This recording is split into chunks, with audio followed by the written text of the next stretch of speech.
Merci François Germain. 16h-17h, Sud Radio, c'est votre avenir, Alexandre Delaval. Bonjour à tous, ravi de vous retrouver. Soyez les bienvenus dans C'est votre avenir. Alors le standard est ouvert.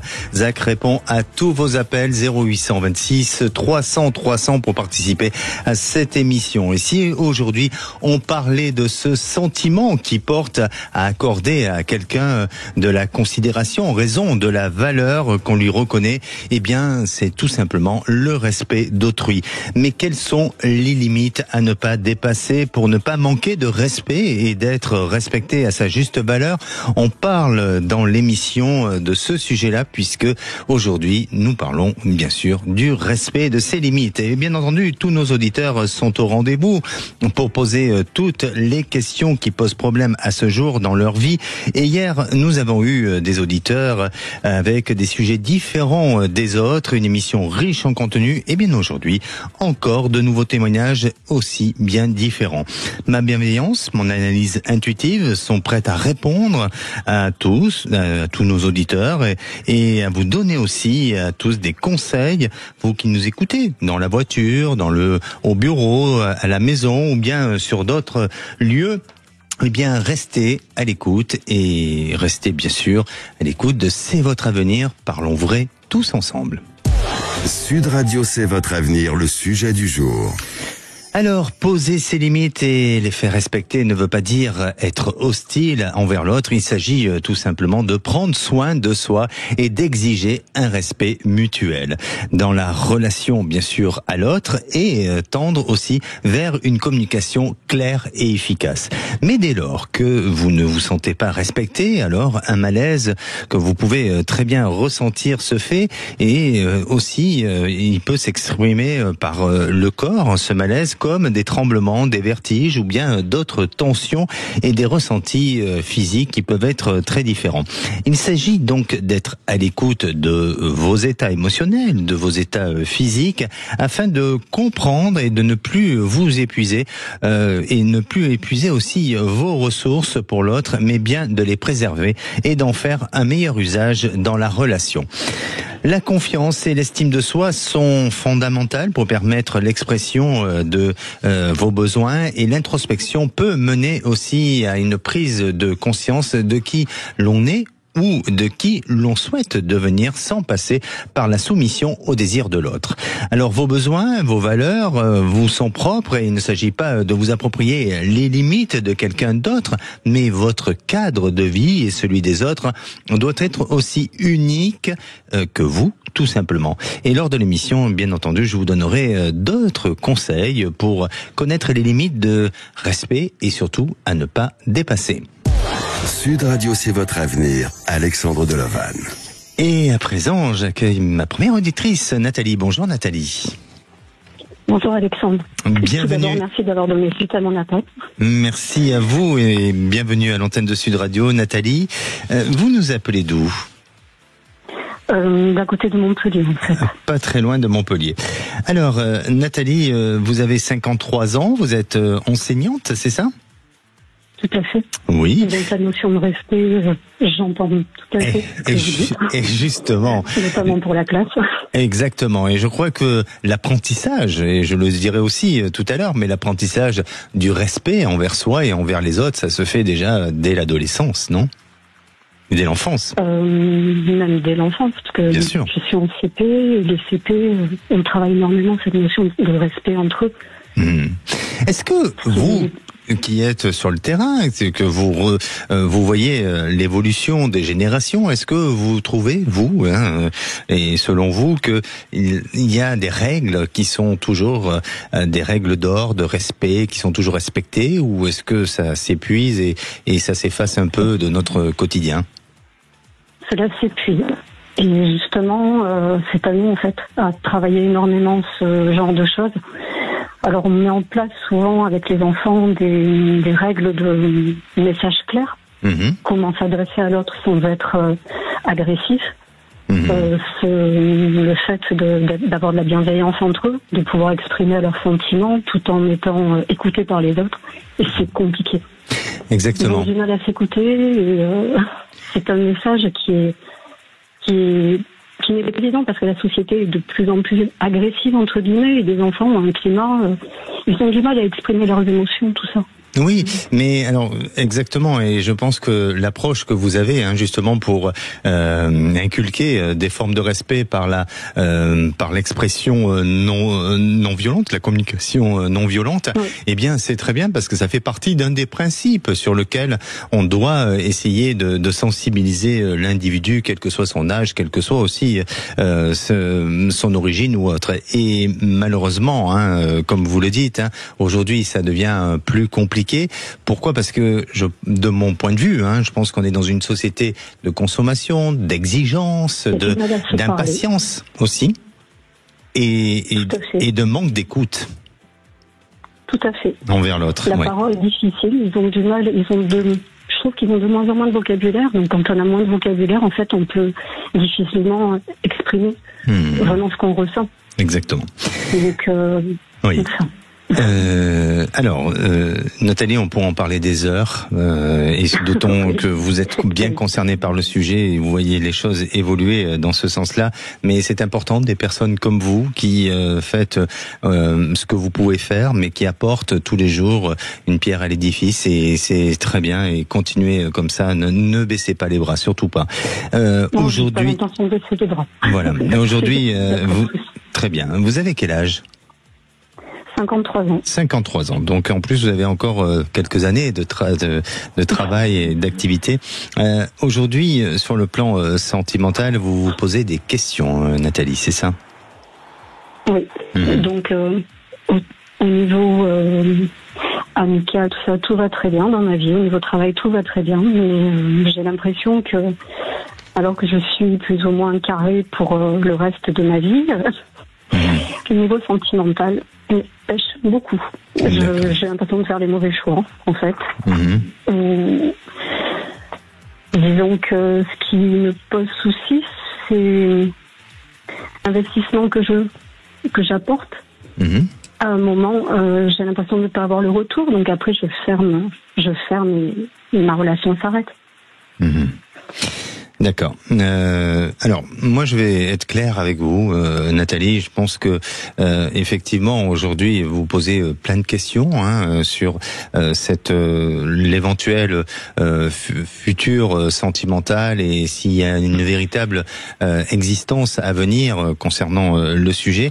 Mais je crois que ne vous posez pas autant de questions et laissez venir les choses. Et si aujourd'hui ça n'a pas fonctionné, si aujourd'hui il y a eu des déceptions, s'il y a eu des désillusions, si vous avez le sentiment peut-être de ne pas avoir été aimé à votre juste valeur, ou que la personne n'a pas voulu recevoir cet amour pour lequel vous aviez envie de donner, c'est tout simplement, et là vraiment tout simplement, c'est que vous n'avez pas trouvé la bonne personne. Alors ma réponse, elle est peut-être un peu simpliste, elle est peut-être un peu facile, mais en ce qui vous concerne, vous, je crois que c'est votre cas, et c'est pour ça que parfois on peut essayer de savoir, d'essayer de comprendre qu'est-ce qui se passe, pourquoi j'en suis arrivé là, mais parfois il faut accepter aussi ces moments pas de vide, mais ces moments de respiration, ces moments où ça nous permet, nous, tout simplement de se donner à autre chose, à d'autres activités, à d'autres passions, à d'autres choses, pour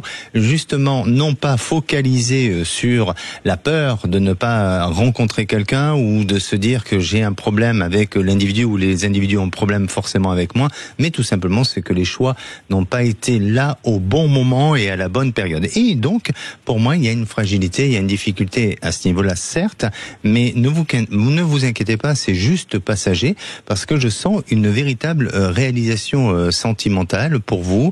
Il faut encore patienter un petit peu, Nathalie, mais vous verrez que 2026 est une année assez exceptionnelle à ce niveau-là. Et la rencontre que vous allez faire ne sera pas une rencontre du hasard, même si je n'y crois pas, ce sera une rencontre qui va vous porter, qui va vous amener et qui va vous permettre très vite de vous rassurer, et surtout de reprendre confiance en vous et d'effacer toutes ces idées ces idées sombres que vous avez cristallisées tant d'années.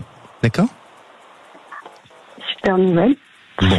C'est magnifique. Donc, bon, après j'ai plein de projets. Je suis pas du tout focalisée sur une rencontre. Je veux dire, à côté de ça, je vis, je bouge, je suis tout le temps occupée. Super.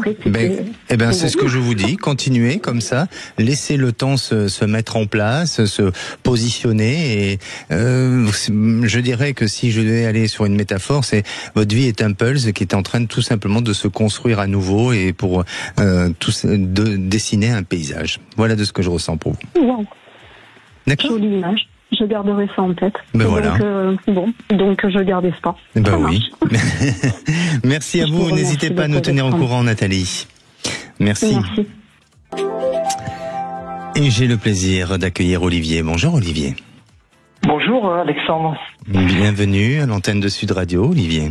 Merci, je suis ravi de parler avec vous. C'est une impression particulière après vous avoir entendu depuis fort longtemps. Voilà, donc je suis tout à fait content. Merci. Et aujourd'hui c'est votre tour et voilà, comme quoi il faut ne pas hésiter à essayer d'appeler. Et je sais qu'il y a beaucoup de personnes qui disent genre, on n'arrive pas à vous joindre, mais voilà, il y a beaucoup de monde et puis à un moment donné, c'est en étant dans la persévérance et dans la continuité de nos envies, de nos désirs qu'on arrive à un résultat comme aujourd'hui pour vous. Tout à fait. Olivier, vous êtes à la retraite. Oui. Oui, vous avez 68 ans et vous nous appelez de l'Aude. C'est ça, tout à fait. Alors, racontez-nous, quel est votre questionnement? Voilà, donc moi c'est une interrogation qui me travaille depuis un moment d'ordre professionnel, même si je suis retraité, à savoir que j'ai effectué, disons, une double carrière, à la fois d'un côté pédagogique, managériale, administrative, et de l'autre côté une carrière purement artistique. Oui. Dans quoi artistique? Pardon. Dans quel secteur sur le plan artistique? Principalement dans la musique et un peu dans la littérature aussi. D'accord. Voilà. Et je voyais la retraite comme une aubaine, une opportunité pour justement privilégier mon activité artistique et lui donner sa pleine expansion en ayant tout le temps qu'il faudrait pour y consacrer. Donc c'est ce qui s'est passé, disons, pendant 1 an et demi, à savoir depuis 3 ans, je suis à la retraite. Et puis, disons que tous les projets que j'ai pu réaliser ont bien marché, mais ils ne menaient à rien. C'est-à-dire que derrière, il n'y avait pas ça ne rebondissait pas, il n'y avait pas de prolongement. Alors je me suis pas inquiété outre mesure, mais je suis arrivé à un moment où une fois que j'ai épuisé tout ce qui était réalisable, ce qui était prévu, eh bien, il n'y avait plus rien. Et depuis 1 an et demi, il n'y a absolument plus rien. Plus de perspective. Alors, je continue quotidiennement de façon, de la même façon à m'investir dans ce que je fais, dans la musique, mais aussi dans l'aspect littéraire avec des projets que je mène, qui sont de longue haleine quelquefois. Mais je ne sais pas du tout si ça va déboucher ou non sur quelque chose. Voilà, donc c'est pour ça que j'ai envie de me fier à votre intuition, peut-être pour essayer d'en savoir un petit peu plus. Alors, pour moi, aujourd'hui, effectivement, même si vous êtes dans cette période de flottement, je vais quand même vous demander une petite couleur en pensant à vos projets artistiques, s'il vous plaît. Oui, le bleu. Un bleu, plutôt clair, foncé? Plutôt foncé. D'accord. Alors, il y a des craintes, il y a des peurs de ne pas pouvoir réaliser ce que vous avez envie de réaliser. Pourquoi? Parce que votre créativité est débordante et vous avez encore plein d'idées, vous avez encore de grandes possibilités sur tout ce qui touche à la notion de la créativité artistique. Après, ce qui manque, c'est peut-être certains réseaux ou certaines personnes qui vont vous porter vers de bons projets. Mais ne lâchez pas, parce que même si vous êtes dans cette période, on va dire, de flottement, dans cette période de remise en question, c'est peut-être justement pour, et comme je disais, même si le sujet est différent, mais comme je disais avec notre précédente auditrice, c'est justement pour travailler sur ce que vous avez en termes de créativité, de réaliser autre chose, de nouveau, de créatif, et de vous réinventer peut-être aussi. Alors, je dis pas de changer le style, de changer tout ça, mais d'apporter de la nouveauté. Et ça va revenir. les choses vont se refaire à nouveau. Il y a du potentiel, il y a des possibilités. Je ne vois pas que le projet s'arrête définitivement, mais ça reste juste la période reste éphémère et le temps que les choses se remettent en place. Et à partir de peut-être de cet été, eh bien il y a un renouveau possible pour vous qui annonce quelque chose de bon, qui annonce quelque chose de avec de l'espoir et la possibilité de gagner plus de confiance en vous et de courage. D'accord ? Eh ben, écoutez, c'est très positif. Merci à vous, Olivier. N'hésitez pas à nous tenir au courant. C'est moi qui vous remercie, Alexandre. Et voilà, je voulais juste une petite phrase pour finir par rapport à votre thème du jour. Le respect de soi-même et le respect d'autrui est évidemment fondamental dans toute relation. Et c'est une condition sine qua non, je dirais, au bien-être et voilà. Et au respect de tous, évidemment. Merci, prenez soin de vous et rappelez-nous dans quelques mois pour nous dire comment vous évoluez. Avec grand plaisir, Alexandre. Merci beaucoup. Bonne continuation. Et oui, se comprendre, identifier vos besoins avant de mettre en place des limites prend du temps et parfois l'aide d'une personne extérieure est importante. Alors profitez de ce moment afin que je vous accompagne pour plus de sérénité, d'éclaircissement sur vos questionnements actuels. Et tout simplement, il suffit d'appeler le standard 0826 300 300. Dans quelques minutes, je vais retrouver, on aura le plaisir d'accueillir Philippe. Philippe est marié avec sa femme depuis plus de 30 ans et elle veut que Philippe change, mais il ne sait pas comment faire. Alors on en parle juste après et puis bien sûr ce sera le sujet du jour. 16h-17h, Sud Radio, c'est votre avenir, Alexandre Deloval. Alors, se lier aux autres est nécessaire et bénéfique, mais dès lors que nos limites ne sont pas respectées, il existe différents types de limites pour les poser et surtout les respecter. Dans un premier temps, c'est se comprendre et identifier vos besoins. Cela passe par une reconnexion à vous-même en identifiant vos émotions et les sentiments qui émergent lorsque vous vous trouvez dans une situation qui vous met mal à l'aise. Alors, les limites ne sont pas les mêmes pour toutes les personnes avec qui vous pouvez interagir. Il est donc d'autant plus important de les exprimer clairement.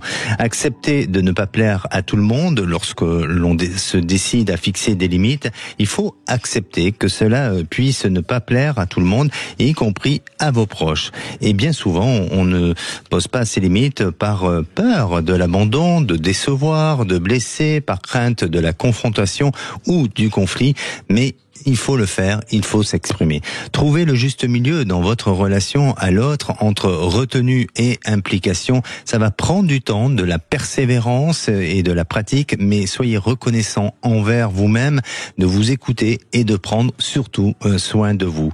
Et puis, je vous dirai dans quelques minutes d'autres conseils à suivre pour justement mettre des limites à toute forme de respect. Et à présent, j'accueille Philippe. Oui, bonjour. Merci à vous de votre fidélité à l'antenne de Sud Radio. Oui. Alors, Philippe, vous nous appelez d'où ? De Villeneuve-sur-Lot. De Villeneuve-sur-Lot. Aujourd'hui, vous êtes marié depuis 30 ans ? Oui. Et vous rencontrez des difficultés dans votre couple, notamment parce que votre femme demande à ce que vous changez. Mais avant toute chose, on parle un petit peu de respect. Est-ce que vous avez pour vous, est-ce que c'est important le respect ? Est-ce que vous pensez pouvoir bien l'appliquer, le respect dans le quotidien envers vous-même et envers les autres ? Oui, mais bon, j'ai toujours eu peur de l'affronter directement. J'ai toujours essayé de pourrir les histoires. D'accord, oui, c'est pour la crainte que ça crée des conflits ou des difficultés, c'est ça, hein ? Voilà, oui.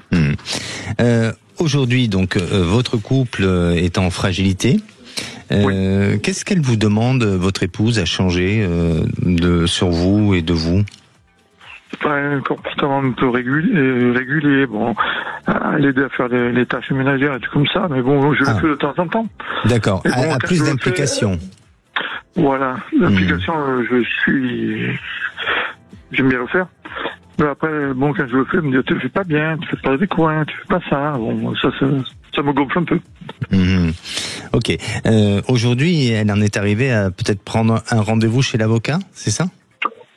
Elle a demandé, il y a 3 jours, elle m'a dit, je te laisse 3 jours pour choisir, et là, j'ai dit, j'ai pas choisi, encore une fois. Elle m'a dit, bon, je divorce plus, elle veut une séparation de corps. En fait, c'est peut-être le quotidien, la manière de vivre qui, pour elle, devient difficile et elle supporte plus. Oui, c'est exactement ça, ouais. Oui. Alors, bon, ça arrive régulièrement hein, dans certains couples. Au bout d'un certain âge, chacun a ses habitudes et on devient, non pas aigri, mais on devient moins patient sur la manière dont la personne va ranger ses affaires, va se comporter, et puis on prend de l'aise aussi. Hein, on se rend plus compte. Je dis souvent, et même si l'image n'est pas très jolie, mais voilà, à un moment donné, on fait attention de ranger ses affaires quand on se déshabille le soir, puis parfois, on les balance comme ça et voilà.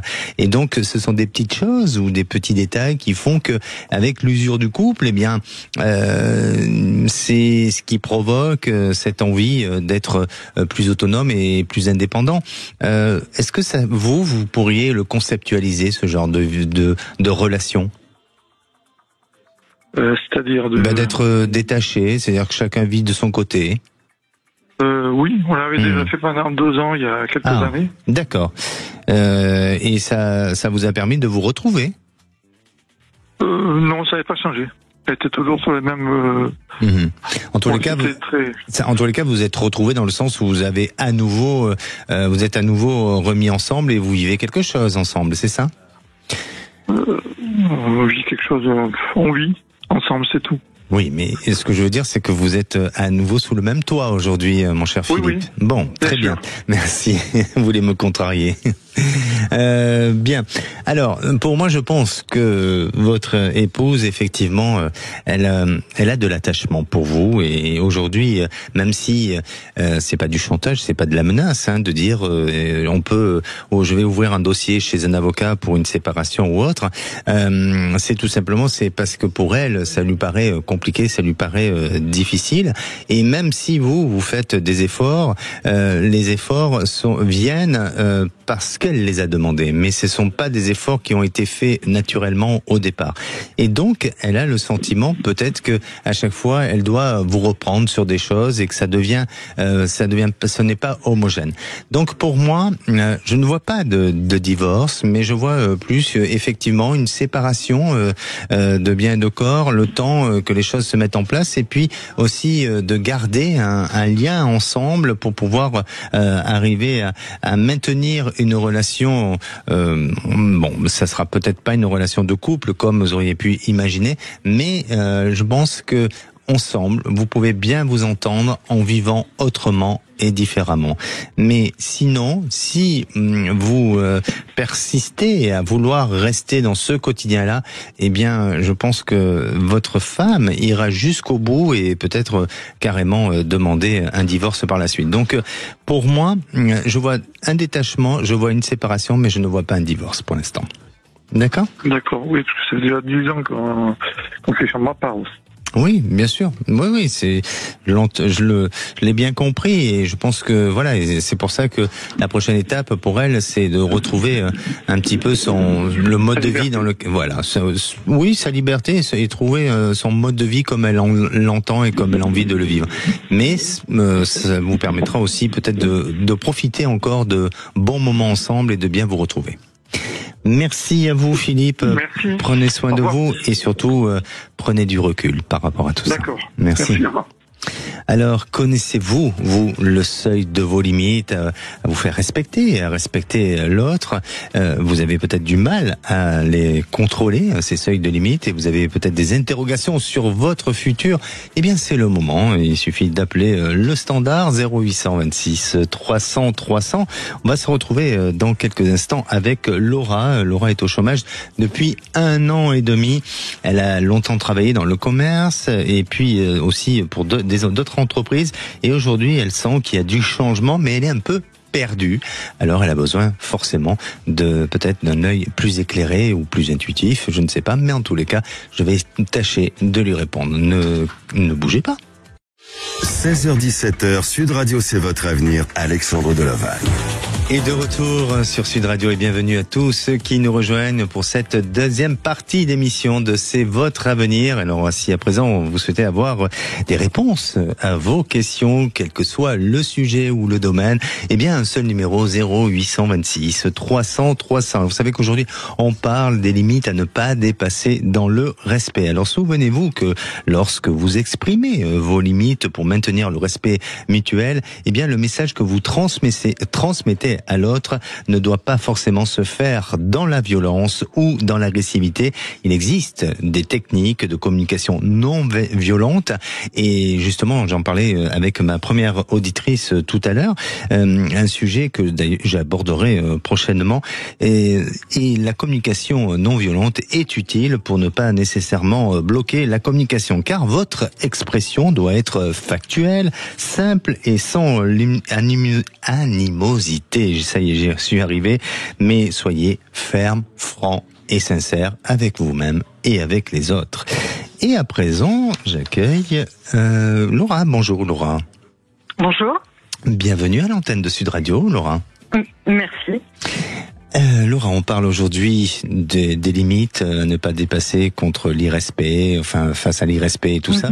Est-ce que pour vous, ce sont des choses sur lesquelles vous êtes à cheval, ou vous faites attention, la manière dont vous pouvez aborder les autres et la manière dont on vous aborde? Alors d'aborder les autres, oui, tout à fait. C'est toujours dans la bienveillance. Je suis toujours plutôt cool, en fait, moi, généralement. Oui. Je travaille dans le commerce, donc on est plutôt rodé dans ce milieu-là. Oui.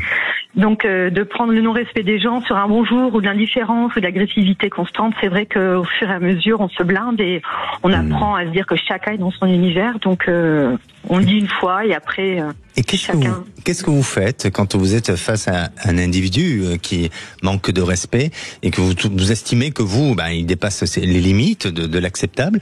Est-ce que vous avez un conseil? Vous avez quelque chose? Moi, franchement, que ce soit dans le commerce ou dans ma vie personnelle, je rétorque en disant est-ce que tu vas bien aujourd'hui, en fait? Qu'est-ce qui s'est passé?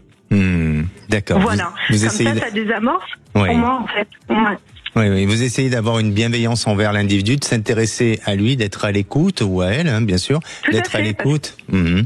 Oui, parce qu'il y a toujours une raison sur l'agressivité de quelqu'un, quelque chose qui s'est mal passé il y a 5 minutes, il y a 2 jours, chacun a sa vie, en fait. Exactement. Alors c'est très intéressant, parce que parfois ça peut nous arriver à tous, on se fait agresser, comme ça, on ne sait pas pourquoi, et ça tombe sur nous. Pourquoi? Parce que la personne, émotionnellement, a été marquée par quelque chose auparavant, et le moindre truc va, et on le voit souvent dans le comportement des gens sur la route, en voiture. Alors là, l'exemple il est vraiment, il est flagrant, ouais, exactement. Et chacun est dans son univers, dans sa voiture, en fait, et ça fonctionne pareil dans leur vie, en fait. Donc je suis là et tout est possible. Tout est possible à ce moment-là de se faire insulter, de se faire et c'est affreux, ça me dépasse. Vraiment, je vous assure que ça me dépasse.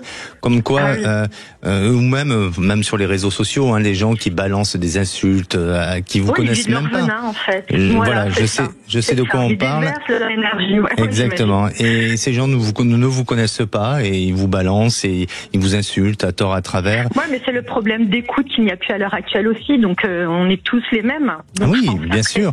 Mais il faut s'armer, et émotionnellement ça peut être difficile. Alors on m'a toujours conseillé, c'est ce que je fais, par exemple, moi je lis plus ce genre de commentaires, ça ne m'intéresse pas. Moi je m'attire, je vais vers la lumière et vers ce qui me porte vers le haut. Ça. Voilà. Ah oui, il faut plus dire ça. Exactement. Alors Laura, vous êtes ça fait du bien un petit coup de gueule là aussi, Ça me fait du bien. Vous voyez, c'est ça, c'est le respect. Non mais c'est vrai, parfois l'individu il est riche, il est très, on se nourrit à travers l'individu, mais parfois l'individu, franchement, il peut être aussi. Oui, il faut tourner les talons. C'est pour ça ne pas lire les commentaires, c'est la même chose. Ouais. Exactement. Alors pour vous, vous êtes actuellement dans des questionnements concernant votre travail. Vous aimeriez savoir si vous avez la possibilité d'exercer une activité depuis chez vous, c'est ça? C'est ça, parce que alors en fait, ça fait 20 ans que je suis dans le commerce. J'ai déménagé, donc je me retrouve là dans le Gard. Et comment je dirais, j'ai eu une expérience là qui s'est passée sur un mois en fait. Tout allait très bien et d'un coup tout est parti en cacahuète. Et je me suis dit, c'est toujours compliqué dans ce métier. Et à un moment donné, ça a été pour mettre du beurre dans les épinards, comme on dit, pour nourrir mon enfant. Oui. Et là, je suis dans une phase de ma vie en fait où j'apprends à vivre pour moi en fait. Il y a donc j'ai une continuité de vie à avoir. Et je me dis, mais est-ce que je devrais pas faire autre chose en fait? Mais quoi? Mais c'est ça. Je vous retourne à la question. Mais quoi? Mais quoi, s'il vous plaît? Mais c'est ça. Qu'est-ce qu'on peut faire pour gagner sa vie, pour être épanoui, pour être heureuse? C'est ça. Parce que je me demandais s'il fallait que je reste dans le commerce. Donc c'est pas de me résigner, mais me dire bon bah voilà, encore une expérience, mais à chaque fois ça se passe mal. Ou si j'ai autre chose à faire dans la communication ou dans le social ou je ne sais trop quoi en fait. Parce que c'est en lien, donc je ne sais pas. Oui. Alors moi, de ce que je ressens chez vous, c'est que effectivement, vous avez besoin d'être assez autonome et indépendante. C'est-à-dire que vous pouvez travailler pour une structure ou une entreprise, mais il faut qu'on vous laisse quand même une certaine forme de souplesse, d'être assez large, parce que les entreprises où c'est très hiérarchisé et avec certains protocoles, certains codes, c'est peut-être pas pour vous à ce niveau-là, ou en tout cas un certain temps, mais pas sur du long terme. Et je pense que le commerce c'est quand même quelque chose qui est là, et qui est présent, qui est ancré en vous. Mais après, dans le commerce, il y a plein de possibilités, hein, et c'est surtout de trouver quelle est l'activité, le secteur. Oui, c'est le commerce, mais l'activité qui va effectivement vous faire, va vous révéler et vous amener vers un véritable épanouissement. Pour moi, il y a quelque chose qui touche avec l'alimentaire.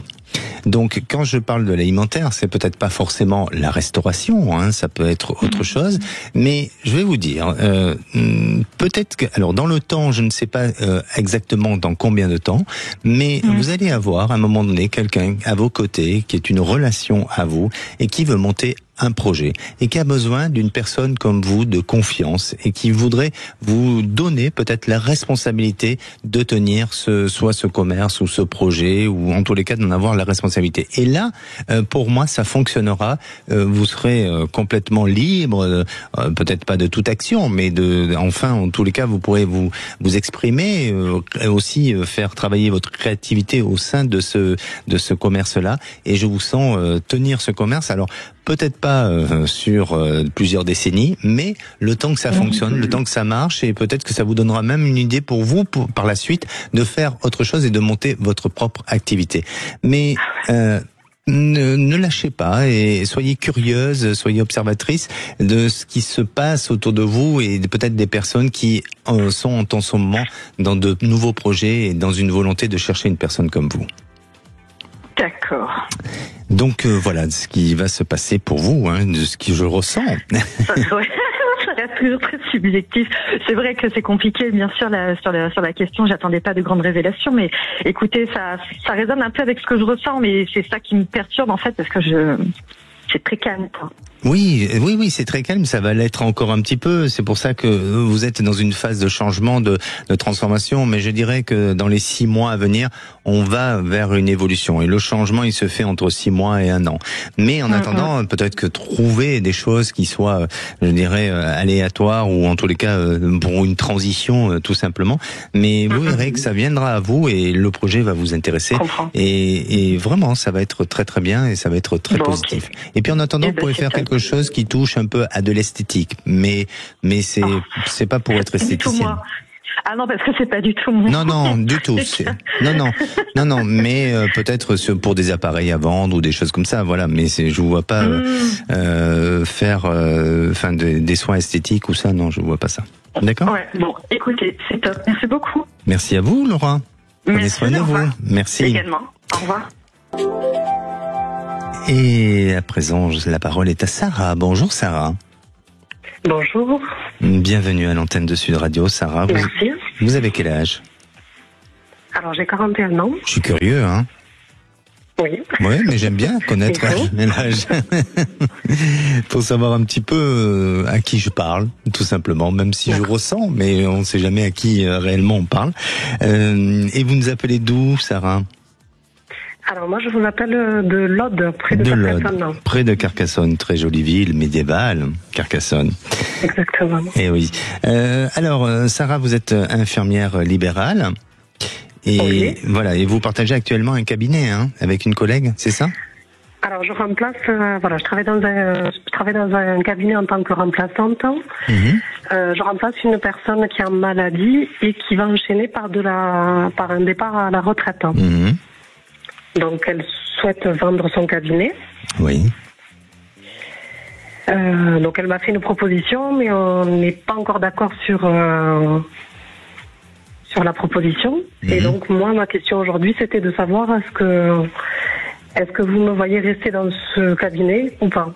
J'ai pas l'impression, Sarah.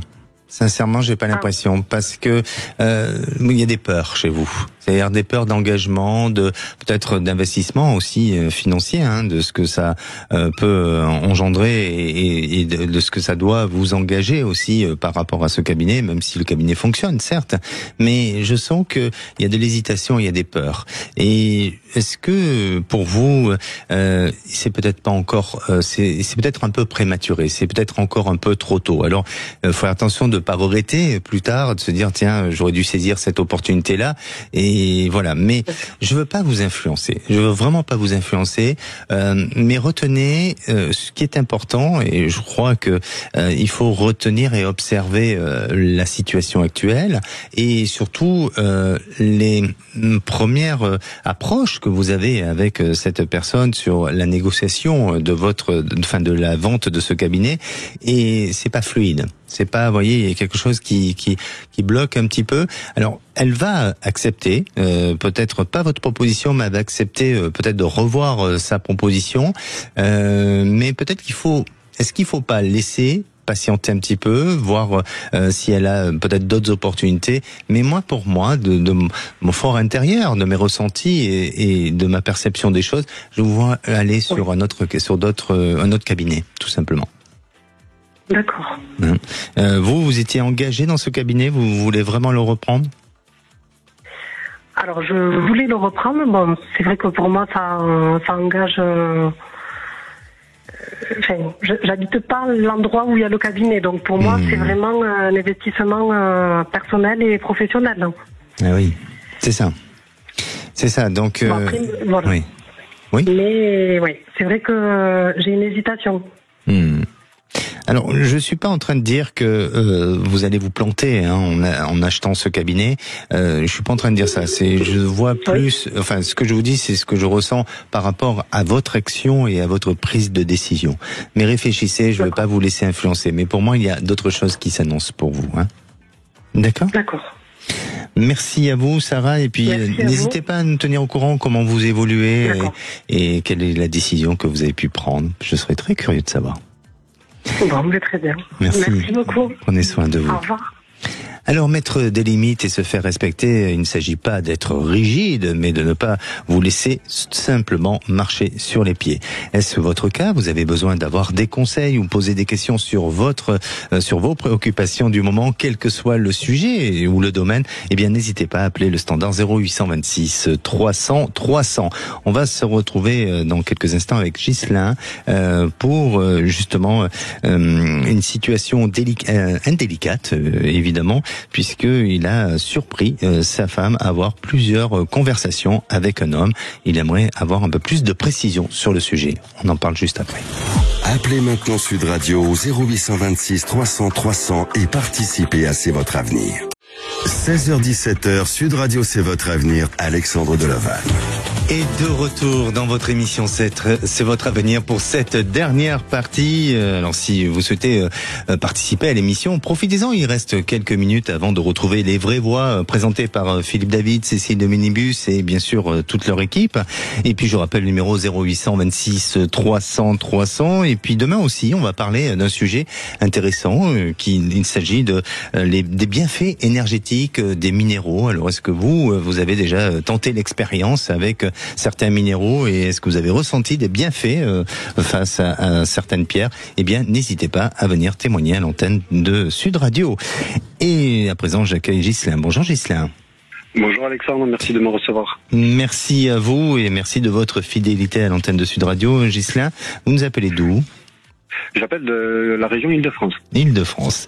Alors, Ghislain, bon, c'est un sujet un peu particulier et il faut être prudent, hein, parce que voilà, effectivement, là, il s'agit de quelque chose que vous soupçonnez. Peut-être que vous avez surpris des conversations, mais est-ce que vous avez alors racontez-nous d'abord, hein, excusez-moi, mais racontez-nous comment ça s'est passé dans votre couple et qu'est-ce qui s'est passé réellement.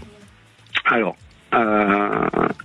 Il y a environ 6 mois de ça, 6-7 mois, le comportement de ma femme avait changé. Oui. Ça fait combien de temps que vous êtes avec votre épouse? On a 23 ans de mariage. D'accord. Il a changé par quelle façon d'être, par quelle manière? Mal à l'aise sur certains sujets. C'était, je sais pas, je la reconnaissais pas. Donc, okay. Donc j'ai mené ma petite enquête de scout, on va dire. Oui. Et il s'avérait qu'il y avait des discussions sur les réseaux sociaux. Voilà. Compromettantes? Des discussions compromettantes? Je ne sais pas parce que à chaque fois les messages étaient effacés. Ok, d'accord. Elle a peur de vous, votre épouse? De vos réactions? Non. Il n'y a pas eu entre vous de violence déjà verbale, physique, de choses comme ça? Non, jamais. Jamais, hein, d'accord. Okay. Non. Et aujourd'hui, votre question, c'est de savoir si il y a une relation extra-conjugale. C'est quoi votre question? De savoir, oui, s'il y avait effectivement une relation extra-conjugale, combien de temps ça durait, comment ça durait. Moi, je pense qu'il n'y a rien de physique. Vous pensez que, pardon? Qu'il n'y a rien de physique. Hein. D'accord. À savoir qui était cette personne. Qui aurait pu la contacter ou peut-être que c'est elle qui l'a contactée. Ok. Votre épouse, elle s'est intéressée à de nouvelles activités, soit au rapport au sport ou à des activités de loisirs, des choses comme ça, ces derniers temps? Non, pas spécialement. Elle m'avait demandé, moi, de l'accompagner en salle de sport, en salle de gym. Ah oui. Oui. Alors, moi, je vais vous répondre parce qu'il ne nous reste plus beaucoup de temps. Hein. Je pense que je ressens comme vous, c'est-à-dire qu'il n'y a pas quelque chose de physique, mais elle avait besoin, ou elle a eu une période de ce besoin de s'évader un petit peu. Et puis après, l'homme peut être aussi prédateur. Hein. Donc, malheureusement, elle est tombée sur le charme ou sur des discussions qui lui ont permis de se libérer, de libérer la discussion ou certains sujets sur lesquels, avec vous, c'était peut-être un peu tabou, où elle n'osait plus entamer certaines discussions. Et puis d'avoir aussi peut-être un confident, vous voyez, comme si émotionnellement elle avait vécu ces derniers temps des choses difficiles d'un point de vue familial, et donc un besoin de se confier. J'ai pas l'impression que ça dure, j'ai pas l'impression que ça va continuer. Je crois qu'il faut vraiment éclaircir la situation, en parler ensemble, ne pas rester uniquement dans ce côté de suspicion ou en tous les cas d'enquête, mais à un moment donné de faire éclater la vérité. Le fait que les messages soient effacés, effectivement, elle se protège d'un contenu, mais pour moi, ça reste plus un côté de fantasme, d'évasion, de se libérer de quelque chose, et peut-être par le biais soit du sport ou soit le biais d'une activité, et c'est à partir de là où les choses se sont déclenchées entre vous. D'accord? Entre eux, pardon. D'accord, très bien. Et est-ce que je connais cette personne? Indirectement, non, mais il vous connaît peut-être ou vous l'avez déjà connu, mais pas directement. Hein. C'est pas un ami à vous, ou c'est pas une relation proche. D'accord, très bien. D'accord. Merci à vous, Ghislain. C'est moi qui vous remercie. Prenez soin de vous et surtout discutez avec votre épouse. C'est ce qu'il y a de plus important. C'est ce qu'on fait. Bon, mais super. Merci. Et pour moi, ça va continuer. Allez, on se retrouve demain pour parler justement des bienfaits des minéraux. Et bien sûr, la parole est aux vraies voix. Bonsoir Philippe David. Bonsoir Alexandre Delovan. Au menu des vraies voix, à 17h30, le grand débat, grande interview du ministre de l'Intérieur Bruno Retailleau ce matin sur Sud Radio. Et on vous pose cette question. Lutte contre le terrorisme et le narcotrafic. étoile Algérie, Retailleau est-il l'homme de la situation? Vous pensez qu'il est l'homme de la situation ou pas? Venez nous donner votre avis au 0826 300 300. À 18h40, toujours Bruno Retailleau qui a demandé que la police doit avoir un accès aux messageries cryptées pour la lutte contre le terrorisme et le trafic de drogue. Et on vous pose cette question. La police doit-elle avoir un accès aux messageries cryptées? Non. Oui, illimité ou oui, encadré? Venez donner votre avis au 0826 300 300. Nos trois vraies voix du jour, Philippe Bilger, Françoise Degois et Sébastien Ménard. Bonne émission.